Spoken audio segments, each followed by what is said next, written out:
तो this is lecture 15 of this series history of USA. ये भी शायद लास्ट लेक्चर यूएस का। इसमें हम ऑलमोस्ट अमेरिका को शुरू से जहाँ 1492 से करते करते ये रिसेंट एरा तक ले आएंगे। कोल्ड वॉर के बाद ऑब्वियस अमेरिका की प्राइमेसी या यूनिपोलर बन गया, सुपर पावर अमेरिका बन गया, soul super power.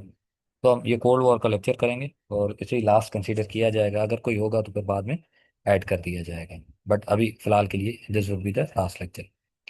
Cold war इस चीज को कहते हैं कि व्हाट यू नोटिस के 1945 में वर्ल्ड वॉर टू खत्म हो गई। ठीक है। अब वर्ल्ड वॉर टू के बाद क्या हुआ, यू सी के दो जंगें लड़ी गई, और दोनों जंगें कहाँ, यूरोपियन थिएटर में लड़ी गई। ठीक है। फ्रांस को भी अच्छा खासा नुकसान हुआ, जर्मनी को भी हुआ, यूके को भी हुआ, कितने मुल्कों का नुकसान हुआ। बट दो मुल्क ऐसे थे कि जिनके होम घर के अंदर लड़ाई नहीं हुई। एक अमेरिका क्योंकि वो दूर था, दूसरा रशिया। ठीक है। सो ये दोनों जो थे ये बच गए, क्यों? क्योंकि जंग जो थी इस यूरोपियन थिएटर के अंदर लगी थी या लड़ाई की गई थी। सो इनका नुकसान इंफ्रास्ट्रक्चर वगैरह इन चीज़ों का ज़्यादा हुआ था। अब एमर्ज कौन होते हैं? दो पार्टीज एमर्ज होती हैं, एक USA, the other is the Russia. Russia को हम सोवियत यूनियन भी कहते हैं। ठीक है। यूएसएसआर भी कहते हैं कि union of Soviet socialist Republic, right. या हम सोवियत के भी से रेफर करेंगे। ठीक है, क्योंकि बहुत सारी स्टेट्स मिलके एक सोवियत यूनियन बना दी थी, जबकि उसका head country that was Russia. So confusion ना हो इस वजह से मैंने सारी चीज़ें लिखी। कहीं पे हम रशिया कह रहे होंगे, कहीं सोवियत यूनियन भी कहेंगे, तो that is actually the same thing, right. अब कोल्ड वॉर शुरू होती है इस तरीके से कि यू सी कि अमेरिका अपनी एक अलग आइडियोलॉजी लेके आता है, सोवियत यूनियन अपनी एक अलग आइडियोलॉजी लेके आता है। वो आइडियोलॉजी ये होती है कि अमेरिका कहता है कि वर्ल्ड वॉर टू के बाद दुनिया जो है वो democratic way of government embrace करे। ठीक है। इकोनॉमी उसकी फ्री मार्केट होनी चाहिए मुल्कों की, जिसे फ्री मार्केट कैपिटलिज्म कहते हैं। ठीक है। ये सिस्टम होना चाहिए। ठीक। यूएसएसआर कहता है नहीं, सिस्टम ऑफ गवर्नमेंट जो है वो अथॉरिटेरियन होना चाहिए। ठीक है। या सोशलिस्ट गवर्नमेंट होनी चाहिए। ठीक। फ्री मार्केट सिस्टम ना होना चाहिए, स्टेट कंट्रोल होना चाहिए, कम्युनिस्ट मार्केट होनी चाहिए। ठीक है। फ्री मार्केट ना हो, स्टेट कंट्रोल हो, कम्युनिज्म वाला सिस्टम होना चाहिए। सो ये डिफरेंट आइडियोलॉजीज आ गई। ठीक। अब व्हाट दे सी कि जो यूरोप का जो रीजन था, ऑब्वियस उसमें कुछ इलाके वो भी थे जो इन लोगों ने कब्जा कर लिया था, जो वॉर वेक्टर्स थे। फ्रांस, ब्रिटेन, अमेरिका और रशिया जीते थे। तो ये कहता था कि मेरा रूल होना चाहिए, ये कहता था मेरा स्टाइल ऑफ रूल होना चाहिए, मेरी डोमिनेंट मतलब फ्री गवर्नमेंट होनी चाहिए, डेमोक्रेटिक होनी चाहिए। वो कहता था कम्युनिस्ट फॉर्म ऑफ गवर्नमेंट होनी चाहिए। तो इस वजह से इनके बीच में भी एक सर्द जंग, जिसे कोल्ड वार कहा जाता है। कोल्ड वार का मतलब है कि डायरेक्ट आपस में नहीं लड़ते थे, लेकिन पीछे पीछे से आपस में लड़ते थे। पीछे से इन सेंस किसी रीजन के अंदर मसला हो गया, अगर जहाँ ये आता था उसके अगेंस्ट ये भी आ जाता था, और अपोजिंग पार्टीज को सपोर्ट करते थे। This is why this is known as cold war. के डायरेक्ट कन्फ्रंटेशन इनकी नहीं रही, इनडायरेक्ट ये पीछे से सपोर्ट करते थे ऑपोजिट पार्टीज को। तो अगेन वी डिस्कस के ये वॉर वेक्टर्स थे, अमेरिका और द यूएसएसआर। यूएस चाहता था कि फ्री मार्केट ओरिएंटेड यूरोप होना चाहिए। यूएसएसआर कहता था प्रो कम्युनिस्ट होना चाहिए, कि जहाँ जहाँ हमारे ट्रूप्स मौजूद हैं यूरोप के रीजन में, वहाँ हमारे स्टाइल ऑफ गवर्नमेंट होनी चाहिए। सो व्हाट अमेरिका डिड, उसने एक पॉलिसी ऑफ कंटेनमेंट निकाली। पॉलिसी ऑफ कंटेनमेंट का आइडिया देने वाले थे जॉर्ज एफ कैनन। ठीक है। इन्होंने कहा कि जहाँ जहाँ कम्युनिज्म है, एग्जिस्ट करता है, उन्हें हम कुछ नहीं कहेंगे, लेकिन हम कम्युनिज्म को फर्दर बढ़ने नहीं दे सकते, कि कम्युनिज्म एक हमारे लिए थ्रेट है। तो उनके लिए चार मूव्स निकाले गए। जो भी सोवियत का पावर है उसे फर्दर एक्सपेंड ना होने दिया जाए। जो भी सोवियत की झूठी हैं कैंपेन शिपेन, उन्हें एक्सपोज किया जाए। हमने ऐसा सिस्टम किया जाए कि जैसे अमेरिका का व्हाइट हाउस है, वैसे सोवियत का क्रेमलिन कहा जाता है, कि उसके इन्फ्लुएंस को कंट्रोल किया जाए, कि वो सुकड़ जाए और बैक टू होम चला जाए। और हम एक ऐसा सीड ऑफ डिस्ट्रक्शन डालें जिससे सोवियत यूनियन तबाह हो जाए। So it was in the containment policy. ठीक है। तो ऑब्वियस कंटेनमेंट को काउंटर करने के लिए Russia was doing, Soviet union was doing something. तो सोवियत ने पॉलिसी निकाली कॉमिंटर्न। कॉमिंटर्न का काम ये था कि हमने अपनी जो कम्युनिज्म है इसे स्प्रिट करना है। This com means communism, intern means international. हमने कम्युनिज्म को इंटरनेशनल लेवल पे लेके जाना है, ये एक मूवमेंट थी। फिर इसने एक पॉलिसी निकाली जिसका नाम था कॉम इन्फॉर्म। कि हमने अपनी कम्युनिज्म को दुनिया में इन्फॉर्म करना है, कि बताना है कि ब्लेसिंग्स ऑफ कम्युनिज्म क्या है। तो इस तरीके से हर जगह पे एक दूसरे के अगेंस्ट कर रहे थे। व्हाट अमेरिका डिड, कि अमेरिका का जो प्रेसिडेंट था ट्रूमान, वो ट्रूमान डॉक्ट्राइन लेके आया। वो कहता था कि we are supporters of freedom loving people, we support freedom loving people, क्योंकि वो फ्रीडम डेमोक्रेसी को सपोर्ट करने के लिहाज से और फ्री मार्केट इकोनॉमी की बात करता था। अमेरिका ने क्या किया कि 400 मिलियन का एड पैकेज दिया ग्रीस और टर्की को, कि उनका उन्हें जीते, winning over the countries, right. एक मिलिट्री अलायंस बनाया जिसका नाम नेटो दिया गया, कि वो सोवियत यूनियन के अगेंस्ट होगा। नेटो, नेटो का मतलब है नॉर्थ अटलांटिक ट्रिटी ऑर्गेनाइजेशन। तो नेटो के जो भी मेंबर हैं, तो नेटो का आर्टिकल 5 ये कहता है, आर्टिकल 5 के नेटो के किसी एक मेंबर कंट्री के ऊपर भी अगर हमला हो जाए तो सारे नेटो के कंट्रीज रिस्पॉन्ड करेंगे। Consider attack on one NATO countries attack on all, तो सब के सब साथ रिस्पॉन्ड करेंगे। तो नेटो की फोर्सेज भी हैं, that was global military alliance, आज तक ये मौजूद है। अमेरिका ने कुछ अपनी एजेंसीज बनाई, नेशनल सिक्योरिटी कमेटी, CIA वगैरह इन्होंने बनाई। इनका पर्पस ये था कि अमेरिका की जो सिक्योरिटी या पावर के मामले में है, इनमें अमेरिका को ऐड ऑन करे इंटेलिजेंस एफर्ट्स वगैरह। ठीक है, that was the CIA, central intelligence agency, national security council या एटॉमिक एनर्जी कमीशन। ठीक है, कि अमेरिका उस टाइम पे अपना एटम बम का प्रोग्राम भी चला रहा था। कंटेनमेंट पॉलिसी हमने ऊपर देखी। अमेरिका ने एक मार्शल प्लान इंट्रोड्यूस करवाया, कि यूरोप के लिए हमने $12 बिलियन का पैकेज एलोकेट करना है, कि यूरोप के अंदर इकोनॉमिक स्टेबिलिटी लाई जाए। Again, it was not just economic relief, कि वो चाहता था अमेरिका के यूरोप के कंट्रीज हैं उन्हें जीते, जीते इन सेंस कि उन्हें अपने फेवर में लेके आए। जापान को जो उसने बम शम गिराए थे, अनकंडीशनल सरेंडर करवाया था। तो अब जापान के साथ ये डील की थी यूएस ने, कि जो जापान का डिफेंस है वो अमेरिका की जिम्मेदारी है। जापान के आर्टिकल 9 में ये चीज़ लिख दी कि जापान कोई भी जंग नहीं करेगा, और जापान का defence is now the responsibility of US, right. आज तक ये आर्टिकल 9 के अंदर लिखा हुआ है। अब ये चीज़ें वो थी कि जो एक दूसरे के खिलाफ चल रही थी। इसमें एक सबसे बड़ा एलिमेंट ये था कि अमेरिका मेड न्यूक्लियर वेपन। ठीक है, अमेरिका ने न्यूक्लियर वेपन बना लिया था। और इस बात का कैसे पता लगा था, कि उसने जापान के सिटीज को अटैक किया था। तो व्हाट सोवियत डिड, फिर सोवियत ने भी कुछ सालों बाद न्यूक्लियर वेपन बना लिया। तो अब यू सी कि इनके बीच में न्यूक्लियर रेस भी शुरू हो गई, जिसे आर्म रेस कहा जाता है। ठीक, इकोनॉमिक रेस थी, पॉलिटिकल रेस थी, न्यूक्लियर रेस थी, इकोनॉमिक रेस, सारी रेस इनके बीच में शुरू हो गई, राइट। अब सबसे पहला इशू आता है बर्लिन के अंदर। अब जर्मनी का जो मुल्क है, जंग के बाद दो हिस्सों में डिवाइड हो जाता है। ठीक है, और उसका जो कैपिटल है बर्लिन, वो भी दो हिस्सों में डिवाइड हो जाता है, ईस्ट बर्लिन और वेस्ट बर्लिन।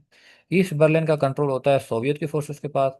ये कंट्रोल होता है US, फ्रांस एंड UK की फोर्सेस के पास, वेस्ट बर्लिन का। अब बर्लिन को इस तरीके से डिवाइड कर दिया जाता है, कि सोवियत क्या करता है कि मना कर देता है कि अमेरिका ईस्ट जर्मनी को इंटरवीन ना करे, और ना ही यहाँ पे फूड सप्लाईज भेजे या कुछ भेजे। अदरवाइज ये ईस्ट जर्मनी वाले भी अमेरिका के हक में हो जाएंगे, या कहीं America should not win over the east Berlin. So वो एक ब्लॉकेट कर देता है सोवियत की फोर्सेस। तो अमेरिका क्या करता है, बाय एयर सप्लाई उन्हें देता है। ठीक है, 11 महीने तक एयर या फूड सप्लाई जो होती है बाय एयर प्रोवाइड करता है। तो होता ये कि 11 माह के बाद स्टालिन, जो जोसेफ स्टालिन होता है USSR का हेड, वो ब्लॉकेट को हटा देता है, और 1961 में परमानेंट यहाँ पे एक दीवार सीमेंट की बना दी जाती है, राइट। कुछ सालों बाद, ऑब्वियस, 1948 के बाद कुछ सालों बाद सोवियत अपना एटॉमिक बॉम्ब बना देता है। अमेरिका ने तो पहले ही बनाया होता है और जापान के ऊपर यूज भी कर चुका होता है। तो एक आर्म रेस भी इनके ऊपर शुरू हो जाती है। अमेरिका ने, ऊपर हमने भी डिस्कस किया, नेटो ग्लोबल सिक्योरिटी अलायंस भी बना दिया जाता है।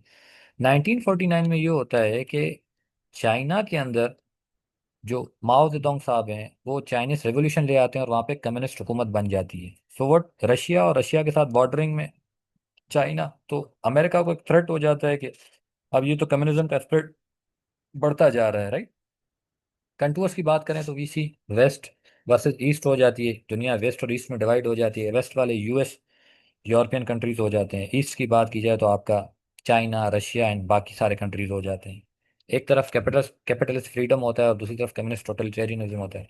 अमेरिका सपोर्टर होता है कैपिटलिस्ट और फ्रीडम वाला, और वो कम्युनिस्ट पार्टी कम्युनिज्म को प्रमोट करते हैं। We discuss in the start of this lecture. एक डेमोक्रेसी को प्रमोट करता है, एक अथॉरिटेरियन रूल को प्रमोट करता है। मतलब यहाँ पे इलेक्शन होने चाहिए, ये कहता है नहीं नहीं, टोटल अथॉरिटी किसी एक के पास होनी चाहिए।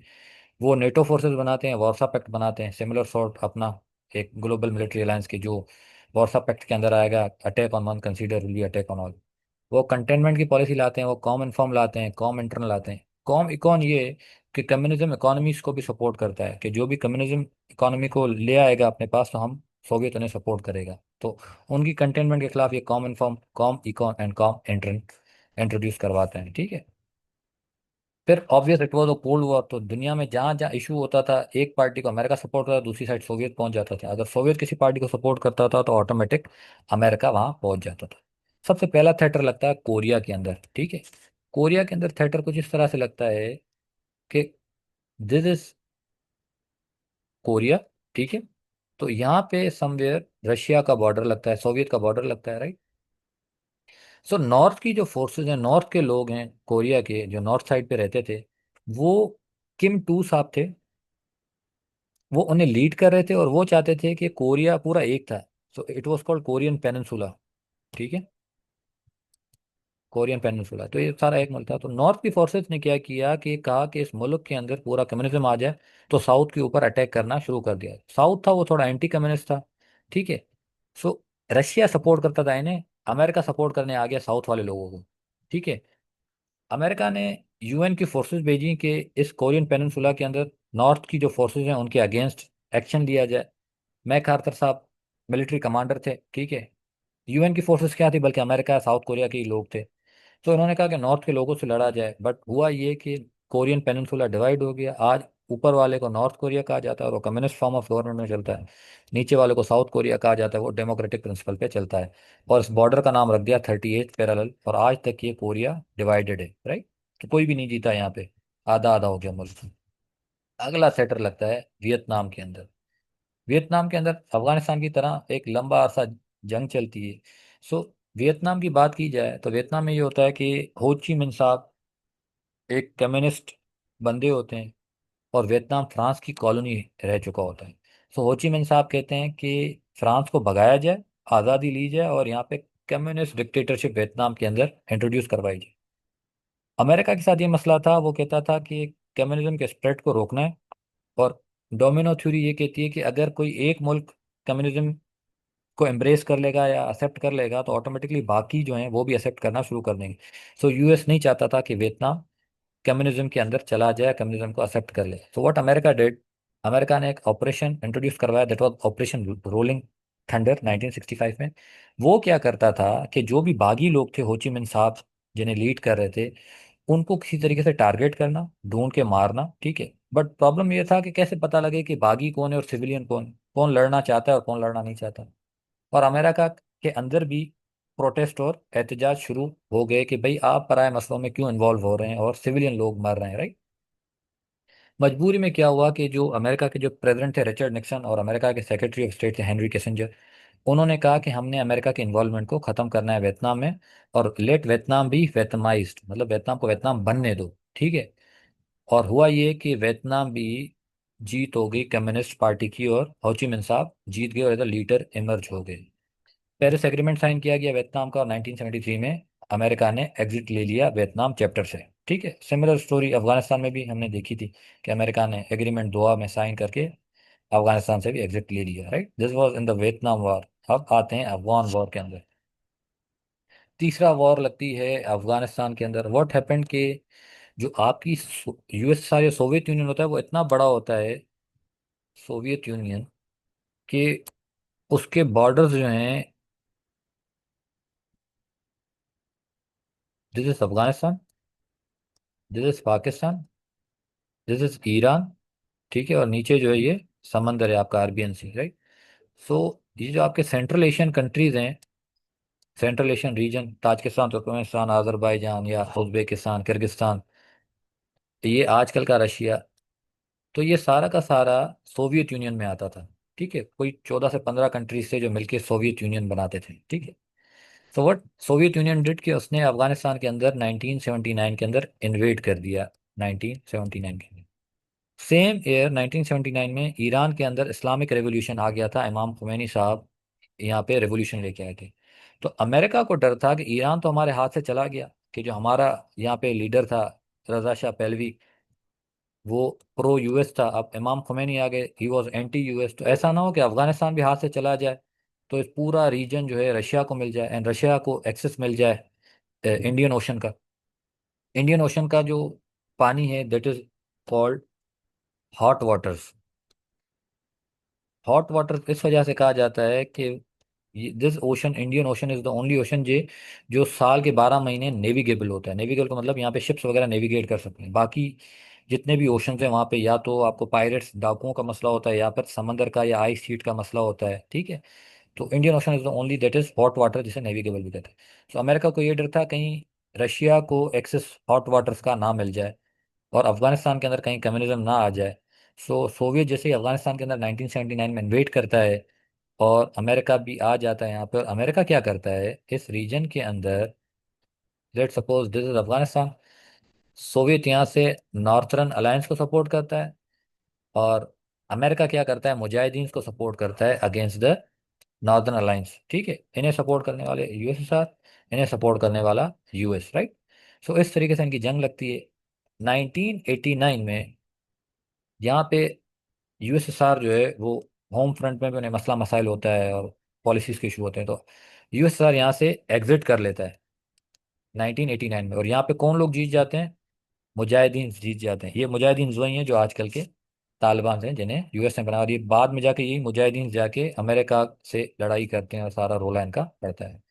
सो अफगानिस्तान को अपनी फोर्सेस पुल बैक करनी पड़ जाती हैं, और इस रीजन के अंदर इनडायरेक्टली अमेरिका जीत जाता है, मुजाहिदीन जीत जाते हैं। 1991 में सोवियत यूनियन जो है वो टूट जाता है। टूट के जो 14-15 मुल्क बन जाते हैं, जिसमें से एक मुल्क रशिया बनता है, बाकी 14-15 मुल्क दूसरे बन जाते हैं, ठीक है। सो ये रशिया जो होता है वो सोवियत यूनियन का जो सिस्टम होता है वो रशिया अपने तक ले लेता है, राइट। और व्हाट हैपेंड कि जो ये पूरा कोल्ड वॉर था, जिसमें जिसे हम बायपोलर एरा भी कहते हैं, इसमें दो पावर थे, यूएसएसआर एंड यूएस। अब दुनिया क्या बन जाती है, यूनिपोलर बन जाती है। यूनिपोलर क्यों, क्योंकि ये साहब जो हैं वो हार गए हैं, यूएस साहब जीत गए हैं, ठीक है।